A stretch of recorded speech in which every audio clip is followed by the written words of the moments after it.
Welcome to RS academy. This is Sunil. JEE 2025కి సంబంధించి shift 1 Jan 22 shift 1 analysis చూద్దాం. JEE మెయిన్స్లో మంచి ర్యాంక్ సాధించాలంటే ప్రతి అప్డేట్ మీరు తెలుసుకోవాలి. ఇక్కడ చూడండి, ఈ అప్లికేషన్లో మీ నేమ్, మీ college name and MPC select చేసుకుంటే సింపుల్గా మీకు మెయిన్ మెనూ చూపిస్తుంది. దాంట్లో జేఈ మెయిన్ సెషన్ 1 సెలెక్ట్ చేసుకోండి. సింపుల్గా మీకు వెయిటేజ్ కావాలా, సిలబస్ కావాలా, పాత ప్రీవియస్ క్వశ్చన్స్ కావాలా, ప్రతిదీ మీకు అవైలబుల్గా ఉంటుంది. అంతేకాదు సబ్జెక్ట్ వైజ్ ఇంపార్టెంట్ క్వశ్చన్స్ మీకు అవైలబుల్గా ఉంటాయి. దీనికి సంబంధించిన లింక్ అనేది కింద డిస్క్రిప్షన్లో ఇస్తాను. క్లిక్ చేయగానే మీకు వాట్సాప్లో అలా బూట్ ఓపెన్ అవుతుంది. కాలేజ్తో సంబంధించిన గుడ్ అప్లికేషన్ ఇది. మిస్ అవ్వకండి, మంచి మార్క్స్ సాధించండి. ఫర్ ఎగ్జాంపుల్ చూడండి, ఇక్కడ నేను సిలబస్ మీద క్లిక్ చేస్తాను. చూడండి, క్లిక్ చేయగానే మనకి ప్రతి సిలబస్ మొత్తం అంతా డీటెయిల్గా ఉంటుంది. సో మిస్ అవ్వకండి. సో ఫస్ట్ అయితే ఓవరాల్ డిఫికల్టీ లెవెల్ కోసం మాట్లాడుకుని ఆ తర్వాత సబ్జెక్ట్ వైజ్ మాట్లాడుకుందాం. అసలు పేపర్ ఓవరాల్గా ఎలా ఉంది ఏంటని మాట్లాడుకుందాం, సబ్జెక్ట్ వైజ్ మాట్లాడుకుందాం. సో పేపర్ వచ్చేసి మనకి మోడరేట్ టు టఫ్ అయితే ఆడడం జరిగింది. సో అనుకున్న దానికన్నా టఫ్ ఎక్కువ ఉంది. సో మోడరేట్ టు టఫ్ ఓవరాల్గా పేపర్ వర్షన్ ఏంటి అని చూసుకుంటే మాత్రం మోడరేట్ టు టఫ్ అయితే నడిచింది. మెయిన్గా 12th క్లాస్ మీద ఎక్కువ ఫోకస్ చేశాడు. 12th క్లాస్ క్వశ్చన్స్ ఎక్కువ వచ్చాయని చెప్పి అయితే మనకి స్టూడెంట్స్ అయితే చెప్పడం జరిగింది.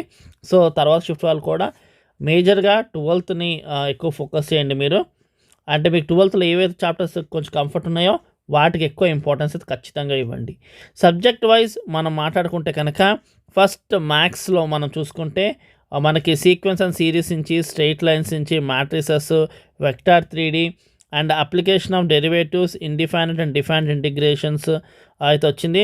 టోటల్గా చూసుకుంటే 65% క్వశ్చన్స్ మనకు టఫ్గా ఉన్నాయి అండ్ కేవలం 35% మాత్రమే మోడరేట్గా ఆడడం జరిగింది. సో ఈ ఒక టాపిక్స్ మీద ఎక్కువ ఫోకస్ చేయండి థర్డ్ షిఫ్ట్ వాళ్ళు కూడా, ఎందుకంటే వీటి నుంచి మ్యాక్సిమం అడుగుతాడు కూడా. కాబట్టి మెమరీ బేస్డ్ క్వశ్చన్స్ కూడా మనం అందిస్తాం ఖచ్చితంగా. ఆల్రెడీ స్టూడెంట్స్ గ్యాదర్ చేస్తున్నాము. వీళ్ళంత త్వరగా అయితే మనం ఖచ్చితంగా మనమైతే ప్రొవైడ్ చేస్తాం. సో అండ్ నెక్స్ట్ ఫిజిక్స్ కోసం చూసుకుంటే కనుక 75% ఆఫ్ టఫ్గా ఉందని అయితే స్టూడెంట్స్ చెప్పడం జరిగింది. ఓన్లీ 25% మోడరేట్, అది కూడా ఎబోవ్ మోడరేట్. సో ఫిజిక్స్ మాత్రం చాలా ఇబ్బంది పెట్టిందని స్టూడెంట్స్ అయితే చెప్తున్నారు. క్వశ్చన్స్ కూడా లెంతీగానే ఉన్నాయి ఫిజిక్స్ అని చెప్పడం జరుగుతుంది. సర్క్యులర్ మోషన్ నుంచి, ఎలక్ట్రోస్టాటిక్స్ నుంచి అండ్ ఎలక్ట్రోమాగ్నెటిక్ ఇండక్షన్స్ నుంచి and semi conductors, current, electricity, optics నుంచి క్వశ్చన్స్ అయితే ఉన్నాయని చెప్పారు. కాబట్టి ఫిజిక్స్ అయితే మాత్రం మూడిట్లో పోల్చుకుంటే ఫిజిక్స్ చాలా ఇబ్బంది పెట్టింది. సో కెమిస్ట్రీ నెక్స్ట్ మాట్లాడుకుంటే కొంతవరకు ఇది పర్లేదు అనిపించుకుంది.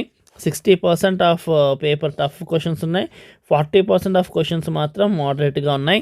ముఖ్యంగా ఐసోమెరిజం నుంచి, hydrogen derivatives, biomolecule, named reactions నుంచి and acid strength and basic strength నుంచి, ఎలక్ట్రానిక్ డిస్ప్లేస్మెంట్ ఎఫెక్ట్స్ మీద క్వశ్చన్స్ అయితే అడిగాడని చెప్పి స్టూడెంట్స్ చెప్తున్నారు.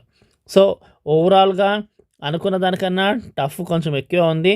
మరి తర్వాత ఈ టఫ్నెస్ ఇంకా పెరుగుతూ పోతుంది. తర్వాత షిఫ్ట్ 1 ఫస్ట్ డే షిఫ్ట్ 1 ఇంత దారుణంగా ఉందంటే తర్వాత వాళ్ళకి కూడా మ్యాథ్స్, ఫిజిక్స్ మెయిన్గా చాలా ఇబ్బంది పెట్టే ఛాన్స్ అయితే ఉంది. సో మన ఛానల్లో ఆల్రెడీ జేఈకి సంబంధించి చూసుకోవాల్సిన చాప్టర్స్ అండ్ మీకు సంబంధించిన లేటెస్ట్ చీట్ కోడ్స్ అన్నీ కూడా అప్లోడ్ చేయడం జరిగింది. ఖచ్చితంగా ఫాలో చేయండి. అండ్ దీనికి సంబంధించిన PDF కావాలంటే కూడా లింక్ కింద ఉంది డిస్క్రిప్షన్లో, ఖచ్చితంగా చూడండి. Thank you for watching. Do షాన్ సబ్స్క్రైబ్ అవర్ ఛానల్.